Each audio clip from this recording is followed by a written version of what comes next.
So this is a lecture series on the topic of women in Judaism, women in the Torah. And we have covered a myriad of topics so far, from women in the Torah, female characters, female people, such as our foremothers, Sarah, Rivka, Rachel, Leah. We covered the women in the desert, the time in the desert and in Egypt. And we looked at the daughters of Salafchad, the various different figures in the Torah. And we have begun the topic recently of women in prayer. And we covered, I think we're going to put aside what we did. We're basically done with the introduction to this topic. We discussed the meaning of prayer in general and the place of prayer in our lives. Today's topic is separate seating and the Mechitzah in shul.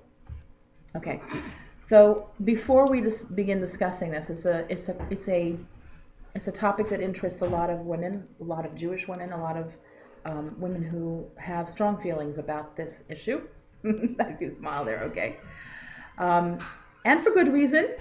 For good reason. It's all right. That's all right. That's all right. That's all right. That's all right. Everybody has to be documented that they're Everyone's late. coming in. Hey, come here. Come here. That's all right. Hi, Alice. So the topic of separate seating in Mechitzah and shul, which is today's topic, as I said, it's a sore subject for a lot of feminist Jewish feminists, let's put it that way, who feel that it is a glaring example of what they would call the patriarchy of the Jewish religion and the unfairness, the relegating of women to second-class status. So we're going to discuss that today. And before we get into the actual issue of Mechitzah, we need to backtrack. We need to look at the place of shul, of synagogue, in Jewish life. Once we understand a little bit better the place that shul is relegated in Jewish life and the importance of it in Jewish life, then we have a better understanding, a better way into discussing the fairness or unfairness of separate seating in the Mechitzah. So I want to start by acknowledging that the idea of separate seating is very objectionable, right? Because we have this concept that the families that pray together stay together, right? So the idea is, I want to. You're shaking your head no, okay.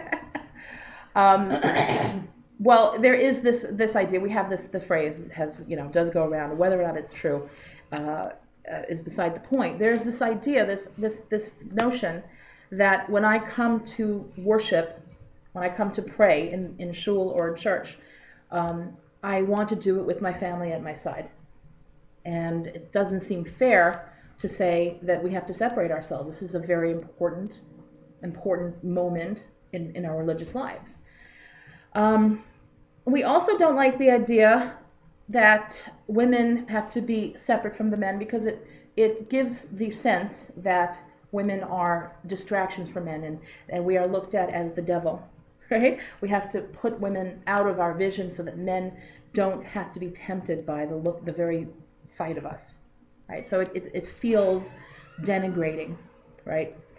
And women are behind, as I said, we're relegated to behind the curtain into a separate area where it seems like we have second-class status there. Okay, so again, let's go back, let's backtrack a little bit and talk about the centrality of prayer in our religion. The centrality of prayer is actually a Christian idea. In fact, if you talk about how religious a Christian person is, very likely you're talking about how often they go to church. If I said that Christian man, he's very religious. He goes to church every week. That's what our measurement of religiosity is in the Christian religion, a non-Jewish world. And that's because Christianity stresses belief, right? And its expression through church prayer. The seat of Christian power is the church. So therefore, the religion comes to be identified with the edifice, the structure it's practiced in. And the church is very central in a religious life, in a Christian's religious life. For Jews, we don't have this same emphasis on shul attendance, on the shul itself. First of all, something that you might find shocking is that there is no commandment in the Torah to go to shul. It's not one of the 613 mitzvahs. It's actually not a mitzvah at all. There's no halachic, issue of having to go to shul in order to pray. I'm not talking about men requiring a minyan to daven. I'm talking about going to a shul, not a mitzvah. In addition to that, there's absolutely no mention of shul in the Torah, in the Chumash. Not one mention, not historically / practically. This is because the shul is a very late innovation in our history. It didn't exist in the time of Moshe. Okay? So it's a little bit, now we have a little bit of a disconnect here. We feel that shul is important in our lives, yet it wasn't so important that Hashem thought it should be included in our mitzvos and among the mitzvos that we have to do. In fact, a shul can be anywhere or anything. It can be a person's house, right? It can take place in a, God forbid, a shiva house where the mourner is not allowed to leave his house. Well, very often you'll have men coming into the shiva house to form a minyan, because he does have to pray, right, with a minyan. Men have to pray among 9 other men, but it can be, so they make little shtiblach, little shuls in a shiva house. In addition, if you've ever been to a Jewish wedding or a fair of some kind, a bar mitzvah, and getting to be time for Marav or Mincha, you'll see one guy go, hey, want to make a minyan? And they'll all get up, and they'll go to the back of the room, and they'll daven. And that's a minyan. That's their shul. So we don't have this importance of the building of the shul. We don't have this idea that going to shul is very, very important. All right? Important to pray together, yes. We'll discuss why a little bit later. But we don't have this centrality of shul, okay? In fact, here's another example, another... You mean centrality, say another way, of a building? Yes, I'm talking about the building itself, right? In other words, there's no, there's no inherent importance to a shul. A shul, we make, if you go to New York especially, or big cities, you'll find that there are shuls in every block, and they're often in houses and basements, right? Think in contrast to the church. The Christian church is usually this huge edifice, spiring to the sky, and it is physically a big building. It's physically prominent.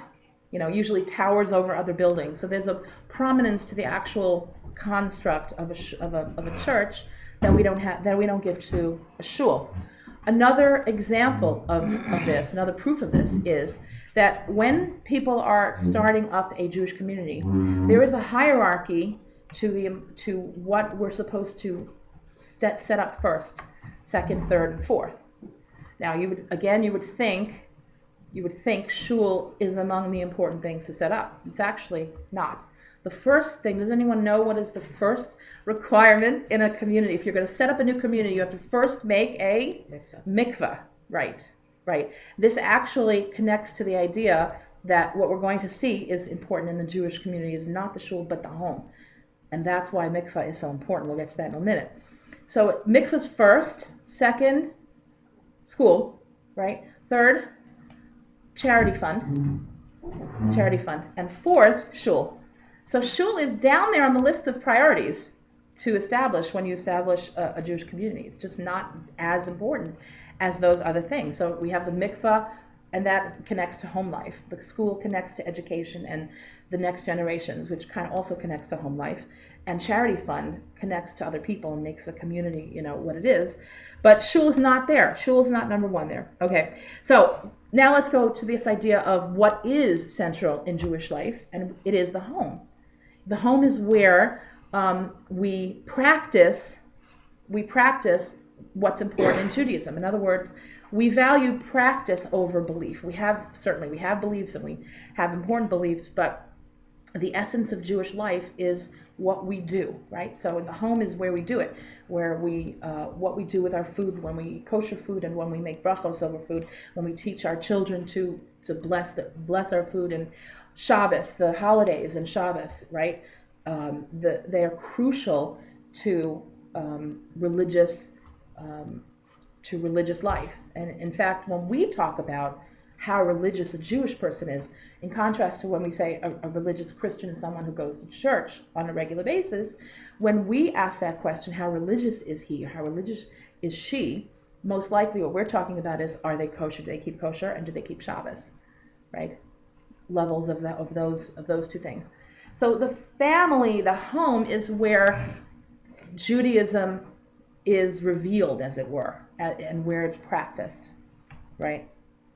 And in that realm, one second, and in that realm, it's the woman of the house who reigns supreme. We've talked about the woman's place primarily being in the home. She's the one that has the influence over her family, over her kids, over her husband. She's the one teaching the kids. It's certainly in the beginning years. And so again, once we understand that in Judaism it's the family, it's the home that is the essence of the continuity of the religion, we now see that the religion doesn't skew male as we once believed. It skews female. It's patriarchal in some ways, but where it counts, where we talk about the influence in the family, the influence over the next generation, she is the one that holds the power. What do you want to ask, Alice? Oh, I was just curious about the temple. Like, we're going to get to it. Oh, okay. We're going to. Yeah. What was your specific question? When the temple existed, what was the relationship between the home and the temple? Because I guess it's not like a church or a shul, but how did it all? Right. So the temple was the primary place where we did the avoda, the work, servicing the sacrifices, for example. That was the place where we had that direct, it was a location where we were able to have a direct connection to God, where we would offer a sacrifice, right? And of course we know, and I'll get into this a little bit later, that our shuls mimic the setup of the temple, right, in terms of the sacrifices 3 times a day. Shachris, Mincha, Marav, our prayers mimic those services, those 3 daily services in the temple. Mm-hmm. In temple times, there weren't, certainly in the days of the first temple, there wasn't a shul. People would pray, they certainly would pray. The prayers were not codified in the same way that they are today, though. That only happened after the destruction of the first temple. And it was more sort of loosey-goosey. It was a little bit looser. And people came to the temple, made the trek to Jerusalem only 3 times a year, for the most part.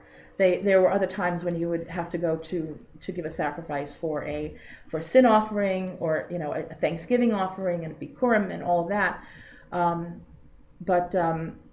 In terms of going to the temple as a place to pray, prayer was more whenever, wherever I wanted to. It wasn't, I don't think, like I said, in the time of the first temple, it wasn't yet codified into Shachris Mincha Marav. Right, correct. Minyan is also a later, if I'm not mistaken, a later innovation, yes, after the first temple. Yeah, yes, it is. Really interesting, yeah. It was quite a different life. Okay, any other questions before we move on? Okay, so let's get back to the idea of the home. So, again, equating attendance in shul with religious stature is not a Jewish concept. So right away, we've sort of taken away a little bit of the prominence of the shul in our minds, right? It's not such a big deal. Shul attendance is what I do in shul. It's important because I'm going there. As we said, it's a miniature temple, and when I go there, I have a direct communication with God, and it's a special thing because when I do that in a group, my voice has. We believe our voices have a power, a certain strength that our voice does not have when we pray alone. So it's certainly an important thing to go, but it's not the idea that the shul is so central in Jewish life that therefore what I do in shul is a reflection of my role and my stature and my status in Judaism. Comment, Lyra? You put this very, very, very well. Thank you. Okay. I don't Yes. get that feeling in the HOC community. It seems extremely important that men physically attend minyan in the shul, and that's part of how they're rated as, religious, right?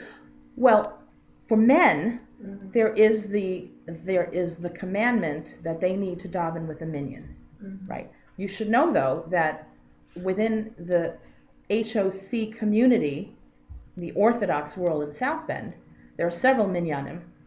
There's not just the shul minyan. Sure. There's the shul minyan, and then every morning there's the yeshiva minyan. Mm-hmm. And on Sundays there's the Torah Center minyan. Mm-hmm. And on Shabbos is a Torah Center minyan. Mm-hmm. So, and HOC men will go to any number of these depending on how their schedule, allows for it. Yeah. And occasionally in the HOC community, the men have a minyan at a home, not from work, Yeah, but that's so true. It doesn't matter if they're at the shul Right. or not at the The shul. issue and the importance is to daven with 10 men, and when on the appropriate day to read the Torah among the minyan.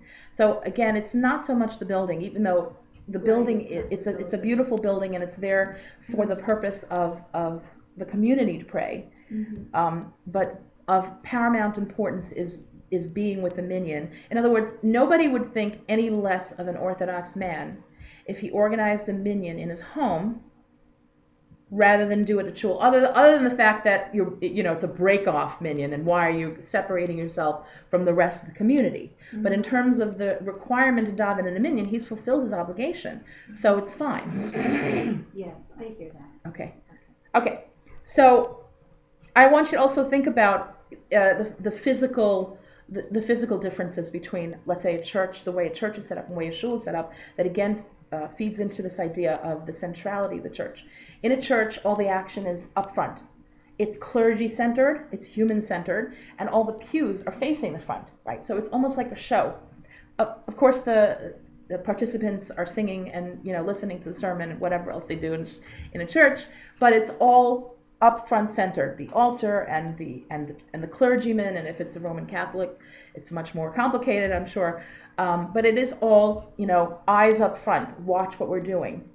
And in contrast, the shul, I mean, if you've seen shuls, there's sometimes the seats, I mean, they all face a central location, but they're that way, they're forward facing, they're side facing. In other words, it's not set up so that we have to watch the rabbi. And that's another thing that bothers women, is that very often they can't see what's going on in the men's section. But the idea is that in a shul, you're coming there to pray as an individual. So there's an individual connection to God that we're trying to foster and create. Again, as I said, even though you do have a community around you, you're among other people praying, we are individuals in a community. And so therefore, we don't have this sense of you need to watch the rabbi, you need to listen to what the chazan is saying, or you need to listen, you need to watch the kriya, the Baal kriya, the reader of the Torah. You have to hear, you have to be a part of it, but it's not a show, it's not a spectacle, it's not something we sit back and say, I'm going to, be a part of it by watching. It's something that is incumbent upon all of us to actually be active in. Again, we call prayer avoda Shabalev, the work of the heart. And so it's actually incumbent upon us to do that work, to open the siddur ourselves and to say the words, to understand what we're saying, etc. Okay. So again, the shul gets its holiness from the comparison to the temple. We call the shul the Mikdash Ma'at, a miniature temple. So the idea of again, the centrality of church does not, in a Christian religion, does not translate to us. We believe that the idea of how we strengthen ourselves as a family and religion happens at home. Now let's go back to our understanding of prayer. So if the purpose of the shul is to strengthen my relationship with Hashem, as I just said, right? It's not to socialize or to be religious with my family. I can do that at home. I can do that on Shabbos. I can do that on Yom Tov. If the purpose of the shul is to strengthen my relationship with Hashem, then the laws, right, and what's appropriate behavior in shul are going to be designed to foster that relationship, to encourage it, and to, conversely, to discourage any behavior that is going to get in the way of that goal, right? So therefore, to this end, anything that will distract me from my sitter, from my prayers, and from my thoughts about upward towards God, anything like that that's going to distract me from that are going to be discouraged, right? Therefore, the laws of the shul, okay, the shul is now is a place where we can focus on our relationship with God without distraction. So, again, now we understand a little bit better the need to separate the genders, right? It's not a family social atmosphere. It should be serious. We walk into shul and we want to block out distractions. Think about it. An analogy might be a psychic who wants to commune with the other world, right? They can't have noise. It needs to be absolutely quiet. They can't have distractions. Oftentimes you'll see them shutting off the lights, right? It has to be dark and it has to be quiet. Or another example another analogy I like to give is if you're going to meet the president in the Oval Office. Okay? Often the president is used for, I use the president as an analogy for my kids in terms of how we can understand, our relationship with God. This is someone who is obviously very important and a leader, and when we go visit, if we go visit him in the Oval Office with a bunch of classmates, and my classmate is going, "Hey, get over the desk, look at that desk, look how nice the place where." I would be if my purpose is to go there and focus on this person who has given me the opportunity to meet with him, right? I would be like, shut up, I want to pay attention, right? So that's the idea, is that we don't want any distractions. So you can look at it as we're separating ourselves, not so much from each other, but for God, okay? Again, the goal would be to use to rise above the distractions of social interactions. We're connecting our consciousness to the divine, and so again, when we do that, we want to limit distractions. Now, people will argue and say, sitting next to my husband is not stimulating. It's not an erotic thing. I'm just sitting next to my husband. I should be able to do that because I'm not really being distracted. I'm going to tell you a story that my husband tells. He had a classmate of his, or a man who he knew, who was arguing with his rabbi about the need for him to keep the laws of Negiah, meaning that you're not allowed to touch a member of the opposite sex before you're married.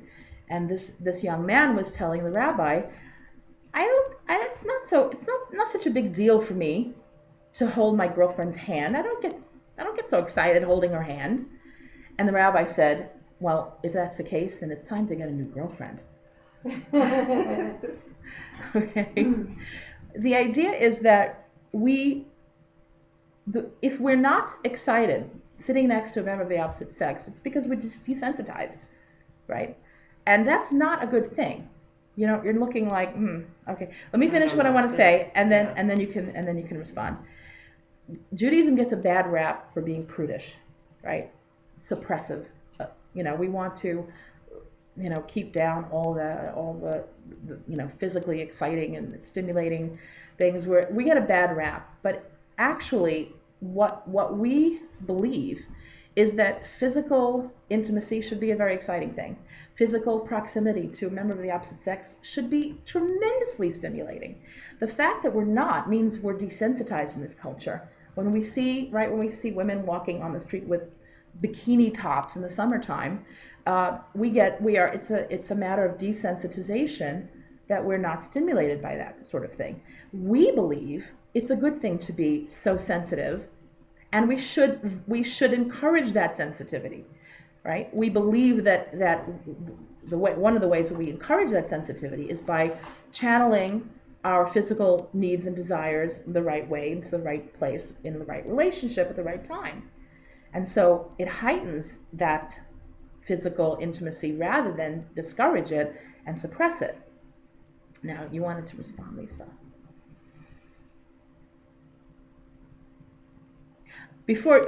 As you're thinking of what to say, I want to remind you of when I didn't go to a mixed school, a mixed sex high school, but you know, I can imagine, you know, that teenagers sitting next to someone they had a crush on or sitting next to the opposite sex was a little bit distracting, could be a little bit distracting. Think about how exciting it was to have that first, that sense of proximity to somebody that you liked or somebody of the opposite, you know.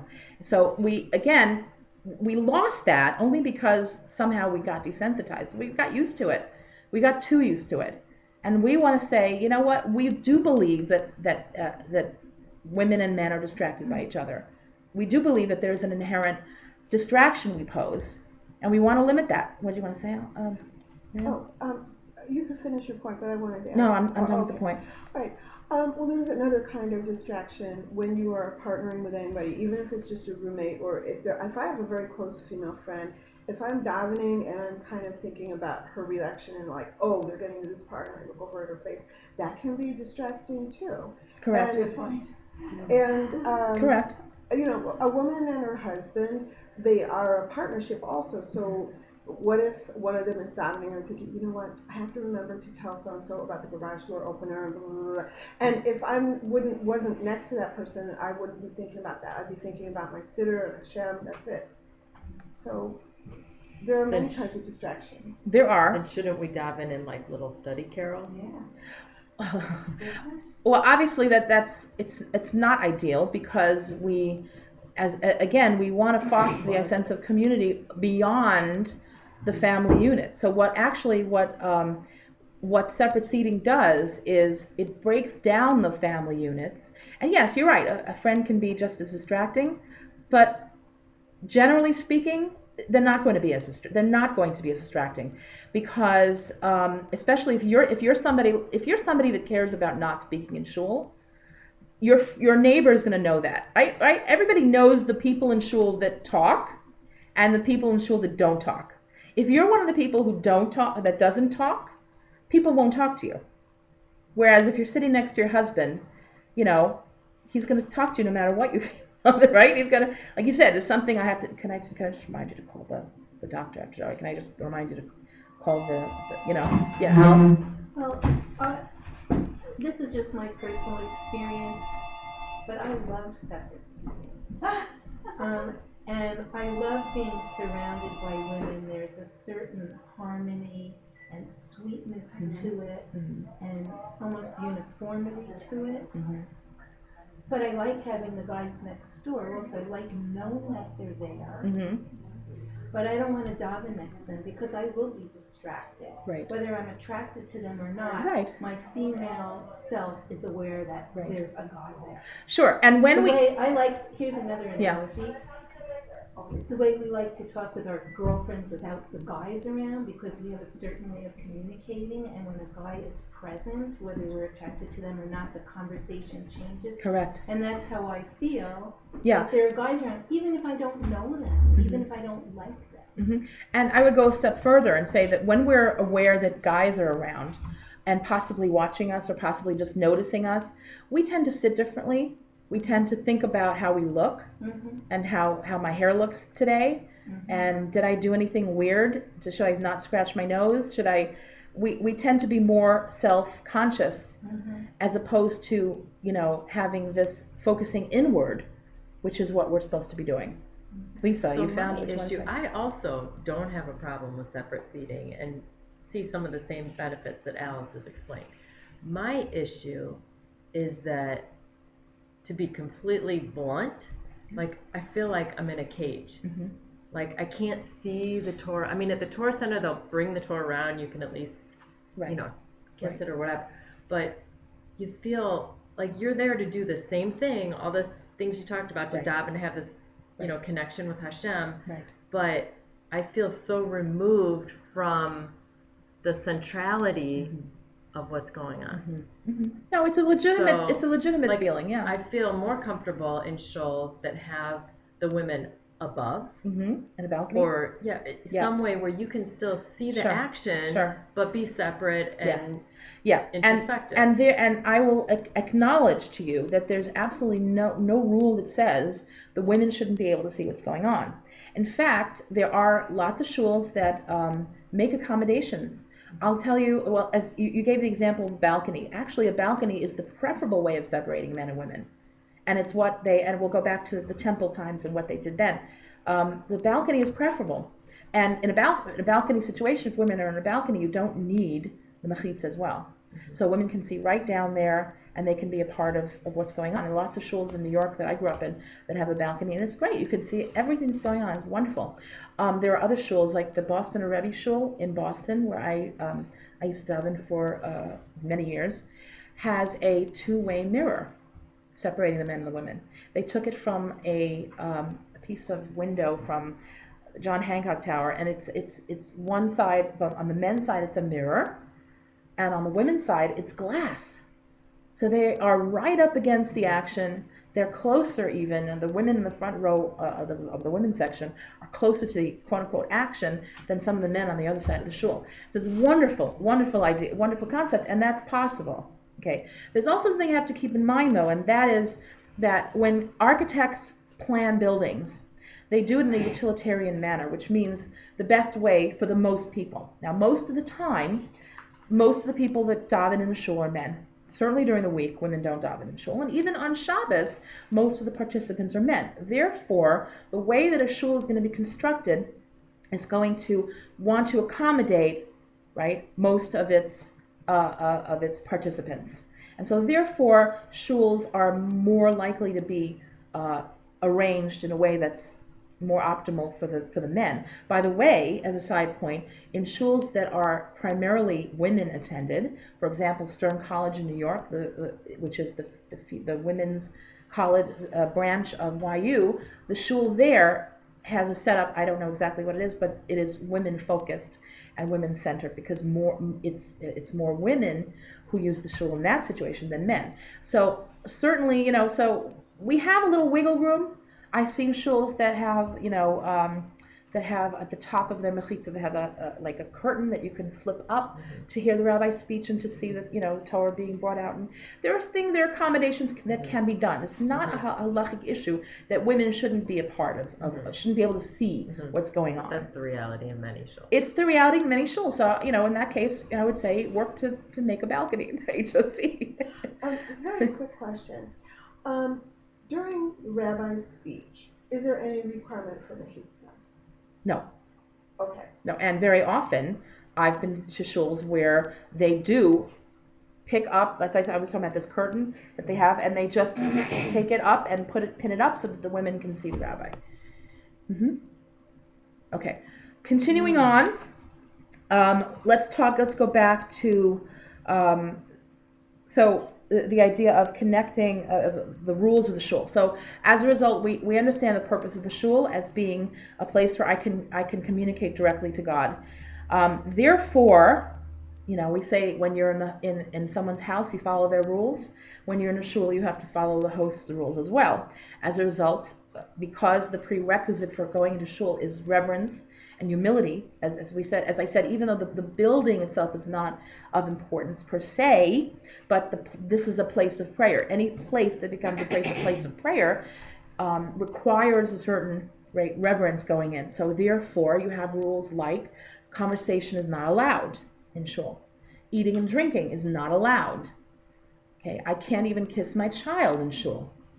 All right, so there are other distracting sort of activities that we're not allowed to do in shul because our attention is supposed to be focused inward and upward, not sideways. Yes, what do you want to say, Leah? When you say in shul, do you mean in the sanctuary? I mean, the other rooms outside? Yes, I mean in the sanctuary itself where davening takes place.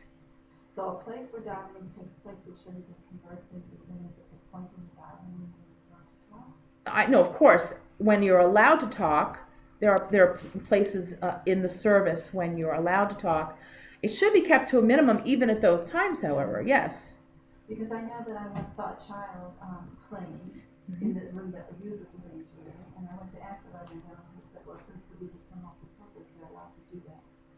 That they were playing in the sanctuary? Right, they were really playing very much close to the room could. And I asked him about it, and he said not to stop that because the room is a multi-purpose room. It's not specifically only a Was it during davening or during? No. Okay. But the room itself, the sanctuary, if you would go to a show, you wouldn't go and play in the sanctuary. Right. I will not argue with Rabbi Lindau's decision at that time. I don't I don't, he may very well be right. So I'm not going to comment on that. Yeah. Well, also, I've seen at HOC, when it's not during davening, people go into the sanctuary and sometimes they're talking, or sometimes there are children in there. Not that they're like going wild in there, but when it's not davening, people talk all the Sure, time. that's fine. That's fine. I mean, people do other things in the shul itself. They get married in the shul.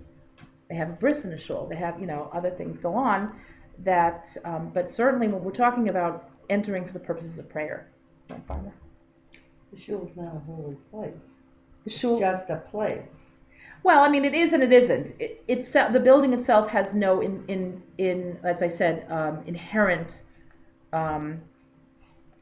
holiness. It's holy because we're choosing to make that a place of prayer and devotion and service, reading the Torah, etc. It does have a holiness in the sense that we're dedicating this space. And again, it could be this dining room. And once I dedicate the space for prayer, this is now a holy space. I have a Sefer Torah in an ark. I have a Ner Tamid above the ark. I've now sanctioned it as a miniature temple. So in that sense, it does have an inherent, it becomes holy because I dedicate it in that way. You know what I mean? Dedicated to be a holy place for the hours between 10 and 12. Then at 1, it's no longer a holy place. Correct. I mean, you have places that serve as a. I'm not actually sure. Is that correct? I was about to say multi-purpose area, but ideally, I would say ideally we try to make one space, dedicate that space. I think the Torah Center is an example, though, of logistically, like it's also the room where they have the comedy shows and the whatever's going on. Correct. That's the community space. Right, and we move out the bima when we need. We move out. We don't move out the Torah. The Torah stays in the ark. But yes, it does have a dual purpose in that sense. So yeah, I guess it's possible. Okay, so moving on. We're going to talk a little bit more about the temple because it is, again, where we get the rules and the layout of our shul, our modern shul. Yeah. Well, just going back to, the rules for men and women, whatever, and, there's the book, men are from Mars, women are from Venus. Right. And I think that aspect, that there are differences between men and women. And when women take the position that women are wired like men, they think like men, it's a foolish position because we're not wired like men. And how does that apply to shul?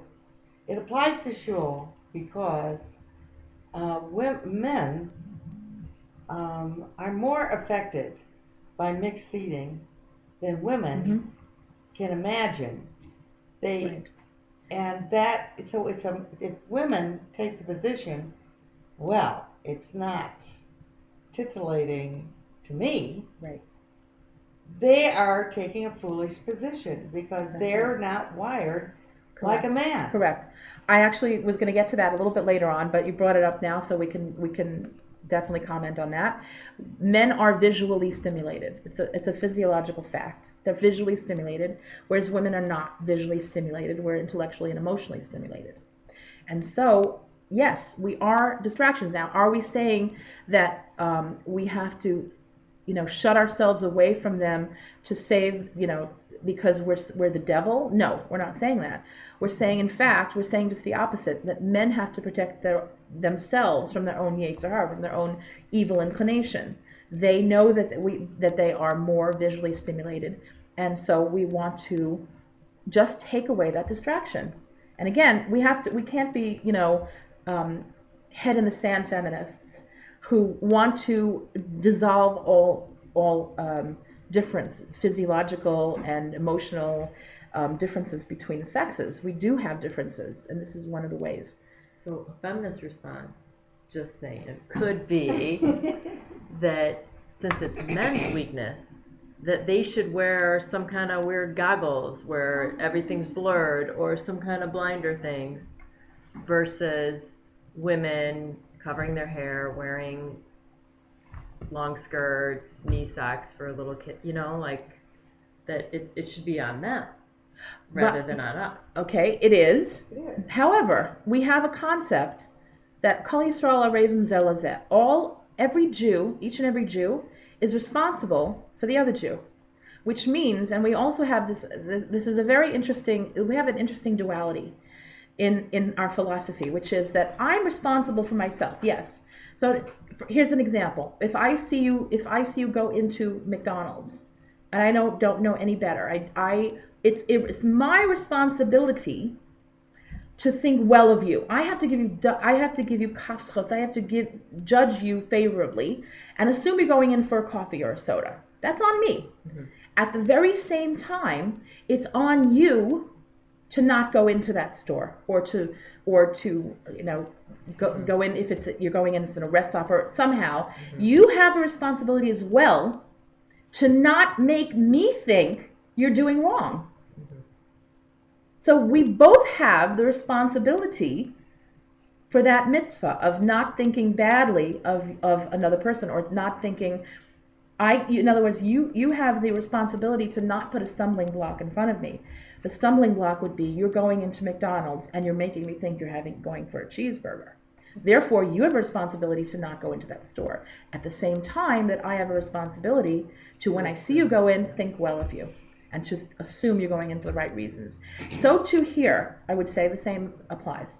Men have a responsibility to not be distracted, and women have the responsibility to help men not be distracted. Yes, there's nothing wrong with saying that some of it's on us. Kol Yisrael Arevim Zeh Lazeh. Everybody is responsible for the other Jew. It's a concept that is foreign, I think, very foreign in today's world. I'm responsible for what you do? Yeah. What do you want to say, Mary? I have heard a number of men talk to other men's boys about the need to avert the eyes, not that they would necessarily be averting the eyes from all of you who are fairly modestly dressed, but that this is very important. And I think that we women may not hear about that a lot because we aren't learning with the men. We aren't really, you know what I mean? So, I happen to have heard it, and I know there are men who struggle with the issue, and there are even non-Jewish men who struggle with the same issue. And that made me want to be more modest in my clothes, because I know I'm reasonably attractive, and sometimes men look at me, which is another reason I like Mechitzah, because they're not able to look at me, and if they look at me, if they try to look through the curtain or whatever, that's their fault. Mm-hmm. Right. Okay, let's move on. Let's see how much we can accomplish. It's 11:17, by the way. Okay, going back to, I'll discuss a little bit on this subject a little bit later, but let's go back to this parallel to the temple, because separate seating in Mechitzah, separate seating, comes from the temple, right? Again, we're paralleling what they did there. Our shuls are supposed to mimic what the temple was like. So let me go back to what is a textual basis, biblical textual basis for separating men and women during prayer. So it comes from a pasuk, a quote from Zechariah, from the prophet Zechariah, the book of Zechariah, which talks about future times when Mashiach ben Yosef will die, and all of the Jews will be mourning. And it says that the land shall mourn, every family apart, the family of David it by itself, and their wives by themselves, the family of the house of Nathan by itself, and their wives by themselves. Okay? So this is where this is the biblical basis for separating men and women during prayer. And there is a kal v'chomer principle operating here, which means that from a lesser we learn a greater. So if during times of sadness and mourning we're going to separate, then kal v'chomer, so much more so, we need to separate ourselves when we're happy in happy times. Okay, so the idea of separation is from the Torah. Reb Moshe Feinstein, the luminary of the 20th century, concluded that this must be a biblical injunction rather than rabbinic, because his idea was, he pointed out that there's nothing in the book of the prophet, the Navi, the prophet himself, cannot add anything to the Torah, right? We have this concept that we can't add a mitzvah. We can add, restrictions that are fences around the mitzvah, but we can't add any new concept, and so therefore it must have its origin in the Torah. Okay. In addition, getting back to the temple, the plans for the temple came from David, King David, who told his son Solomon all of the plans, and in addition he said, all this is written by the hand of the Lord, even all the works of this pattern. Okay. So therefore the sages understood that they were not allowed to alter the temple plans. Okay. Now, how did it work physically? The Jewish men who would come to the temple would assemble in an inner court, and the women had a separate space that was called the Ezras Nashim, the women's court, which was separated by Mechitzah. Now, what happened was originally women were outside the courtyard and men were inside. Now, during the holiday of Sukkot, when they had the Simchas Beis HaShoeva, the joyful gathering, it was so joyful, in fact, that Gemara says that someone who didn't see the Simchas Beis HaShoeva celebration has never seen known what a joyous celebration is. It was so joyous, but as a result, what happened was that they had the women inside the temple and the men outside in the courtyard. This led to excessive socializing. The rabbi said we have to change it up, so they changed it by putting the women outside and the men inside. But this was still not quite good enough. So in the end, they made a takana. They arranged for a balcony. It was called a tikkun gadol, and they created a balcony. Okay, this is where we get the idea that the balcony separation is the most ideal situation. And again, the idea was to separate them so that they would not mingle, and to prevent the men from looking at the women. All right. So if a balcony is not feasible, today the law requires us to have a physical separation. It can't just be that men are on that side of the room and women are on this side of the room. It has to be a physical separation. So that's where I would answer Lisa, who's not here at this point, and say, yeah, there is that requirement. Sorry that it makes you feel, sort of outside of the action, but it has to be a physical separation. And it has to be a certain height from the floor. The important thing to know is that the Ezras Nashim, the women's section of any shul, has as much holiness as the men's section. It's not a lesser status in the shul. It has the same holiness. So let's talk a little bit. We have 10 minutes left. Let's talk a little bit about the opposition to Mechitzah and the views that modern women have that are so antithetical to the idea of relegating me to behind Mechitzah. The first idea is that it denigrates women. All right, and again, there's nothing that says that there's a lack in women, and that's the reason the women have to go behind Mechitzah. Again, it's just the opposite. Men have this physical, they're visually stimulated. They have a physical reality that makes us say we're going to help them. Right? We're going to put women over here and men over there, and that way both genders can focus on the purpose of coming to shul. Okay. Again, we're distractions, and we should be distractions. We should look at ourselves as distractions. It's a healthy thing. Okay. Now again, the idea that women are relegated to a small section of the shul, this is again a matter of planning. Most of the time, men use the shul, and more men than women, even when women are there.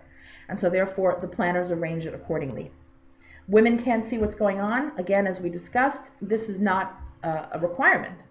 And you can make certain accommodations for women to be able to see certain times more, certain times less. Like I said, in Boston Rebbe Shul was the best situation. I could see everything going on. I was maybe 20 feet away from the Rebbe. It was great. I could see him, it was great. Another idea of why people don't like Mechitzah, I think, just comes from this idea that we want God out of our lives, out of our personal lives. We don't want him in our bedrooms. We say God should stay out of our bedrooms. We don't want him in our interpersonal relationships. We feel we should be able to sit with our husbands if we want. And I think this is just sort of the rebellious nature in ourselves. We feel this is not who I am. If I should be able to be free to do this and to do that and sit next to my husband and sit next to my child. And I think this is just, again, human nature but again, when we understand that yes, God enters every single aspect and facet of our lives, He enters our kitchens.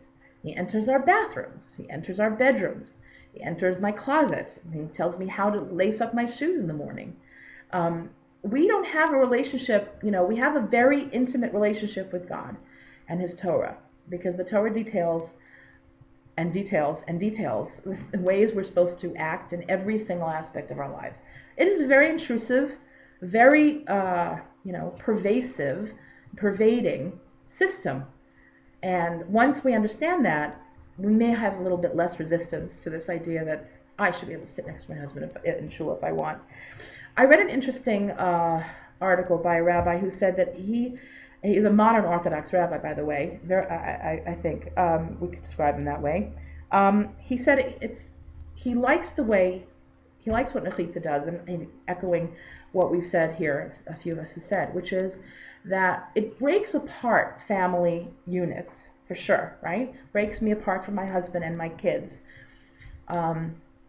And what it does is recreates a community unit, right? So in a way that allows for even greater communication with God. We're now saying we're no longer, I'm just this, my family is sitting together, so I'm only, I'm with my family. No, I'm with everybody. And as I said before, the power of the communal voice has a power that an individual voice does not. And so, therefore, our goal should be to make that communal voice as strong as possible. Breaking that family unit apart and recreating ourselves as a communal unit does that. There's another advantage also, when you think about it, which is that an individual who is not part of a family unit, right, doesn't have a husband, doesn't have kids, doesn't have a family, comes to shul alone, is going to feel much more of an outsider in a shul with mixed seating, because now that person is standing out. Whereas if you're breaking apart the family units, each person is a valuable voice in his or herself, and each person is coming to speak to God and to commune with God, as I said, in a community, in a way that I think that person will feel more valuable. Yes, go ahead. Testimonial. Go ahead. Well, when I was single, I felt that way. I especially was grateful at weddings and simchas when there was separated seating. Mm-hmm. Because, I was just another one of the girls, and I was, I didn't have a lesser status, and I wasn't, attached. And Yeah. Yeah, I was very comfortable. I was very grateful for that. There's a story that this rabbi that I mentioned gives. He says he went to a Purim Seudah once in a more religious family's house, and at the table, the men were at the table and the women were, I don't know, in the kitchen or at a different table. They were separate, even though at a Seudah you don't have to be separate seating. But this family was more maybe a little Hasidish, and they separated the men and the women. So the men were at the table, and if you've been to a Purim Seudah, it can get a little rowdy. There was drinking, and there was pounding the table, and there was dancing, and there was singing, and there was rowdiness, and there loud voices. And he said, at first he was a little bit uncomfortable because his wife was at the women's table, but then he realized that if there had been a mixture of the men and women, then it would have diminished the liveliness of what the men were able to do, because women have a very sometimes sobering effect on men, a quieting effect on men. They wouldn't have been as loud, they wouldn't have been as boisterous, they wouldn't have been perhaps as joyful in their effusions, and it would have really limited them. And he recognized that, that's a good thing, to let us be men, let men be men, let the women be the women, and yeah, go ahead, Miriam. Really quickly, if a woman, as sometimes this happens, is in an abusive relationship with a husband, that if she comes to shul or she comes to simchas, then she is surrounded by women, so she's less isolated. Yes, excellent. All great reasons. All great. Any questions or comments? Did you record it? I am recording it right now. It's on. It'll be online. Oh, Online, yeah. Yeah, we'll talk about it afterwards. Yes, Miriam, you had a question? Okay. Okay, any other, we can pick it up next week. This concludes the first lecture in the online lecture series.